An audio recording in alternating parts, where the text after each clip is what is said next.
Thank you বন্ধুরা।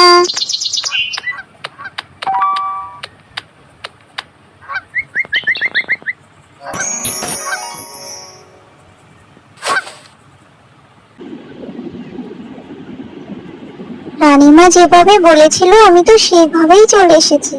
এই জাদুর কাঠির জন্য আমি মৎস্যকন্যা হয়ে গেছি। আমি দেখো জলের তলায় আছি। এখান থেকে আমাকে পার হতে হবে। পার না করতে পারলে তো অনেক বিপদ হয়ে যাবে। অনেক বিপদের এখানে ফাঁদ পাতা আছে। শুনেছি চোরল নাকি এর ভেতরে অনেক ফাঁদ পেতে রেখেছে। সবকিছু আস্তে আস্তে সে দখল করতে চাইছে। রানীমার কিছু কিমতি জিনিস তার কাছে চলে গেছে।